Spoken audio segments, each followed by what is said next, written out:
नमस्कार दोस्तों, स्वागत है आपको अपने YouTube चैनल में। दोस्तों, आज हम बात करने वाले हैं tube and clamp type scaffolding में कुल कितने टाइप का स्कैफोल्डिंग क्लैंप यूज होता है और उनका क्या क्या नाम है। तो बने रहिए हमारे साथ वीडियो में लास्ट तक। आज हम आपको बताने वाले हैं स्कैफोल्डिंग क्लैंप और उनके प्रकार के बारे में।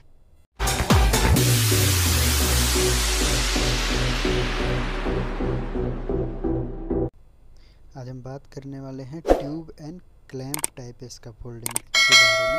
देखिए, ये tube and clamp type scaffolding ही है जो इंडस्ट्रियल क्षेत्र में सबसे ज़्यादा बनाया जाता है। कहीं भी हैंगिंग स्कैफोल्डिंग बनाना है तो ट्यूब एंड क्लैंप का ही यूज किया जाता है। तो आज हम बात करेंगे कि इसमें कुल कितने प्रकार के क्लैंप यूज होते हैं तथा और इसके कितने कंपोनेंट हैं। इस स्कैफोल्डिंग बनाने के लिए हमें कुल कितने कंपोनेंट की आवश्यकता पड़ती है।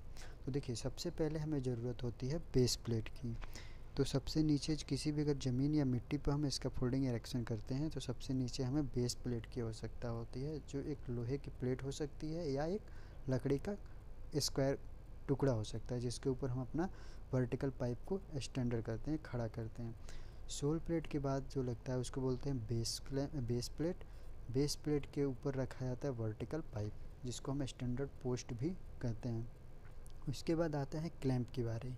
तो क्लैंप में सबसे पहला जो क्लैंप यूज होता है उसको बोलते हैं राइट एंगल क्लैंप या फिक्स क्लैंप। इसी को बोला जाता है, फिक्स क्लैंप भी कहते हैं और राइट एंगल क्लैंप भी बोलते हैं।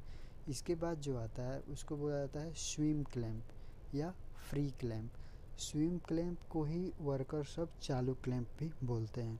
तो फ्री या स्विम क्लैंप का यूज हम ब्रेसिंग लगाने के लिए, क्रॉस ब्रेसिंग मारने के लिए यूज करते हैं।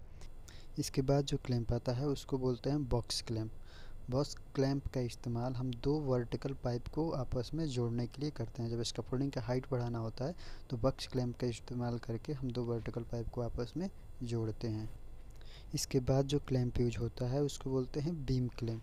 जब स्कैफोल्डिंग की हाइट ज़्यादा हो जाती है तो हमें किसी बीम या किसी अदर स्ट्रक्चर से सपोर्ट लेने के लिए हमें बीम क्लैंप की आवश्यकता होती है। तो हम बीम क्लैंप के माध्यम से हम उस स्कैफोल्डिंग को स्ट्रांगली अदर सपोर्ट दे सकते हैं। या कहीं पर भी अगर हैंगिंग स्कैफोल्डिंग बनाना होता है तो वहाँ से हम बीम क्लैंप के सहारे किसी भी स्कैफोल्डिंग को हैंगिंग कंडीशन में हम बना सकते हैं। तो उसके आगे यूज होने वाले क्लैंप को हम बोलते हैं बीम क्लैंप। इसके बाद यूज होने वाले क्लैंप को बोलते हैं प्लैंक क्लैंप। जब किसी भी स्कैफोल्डिंग की प्लेटफॉर्म के प्लैंक्स को फिक्स करना होता है तो उसके लिए हम प्लैंक क्लैंप का यूज करते हैं। जो प्लैंक क्लैंप के माध्यम से हम स्कैफोल्डिंग के प्लैंक या बोर्ड को फिक्स कर। इसके बाद यूज होने वाले क्लैंप को बोलते हैं लैडर क्लैंप। जब स्कैफोल्डिंग बन के रेडी हो जाता है तो इसमें लैडर को फिक्स करने के लिए हम लैडर प्लैंक का यूज करते हैं। लैडर क्लैंप के माध्यम से हम स्कैफोल्डिंग में लैडर को प्रॉपरली फिक्स करते हैं, तो उसे हम लैडर क्लैंप कहते हैं।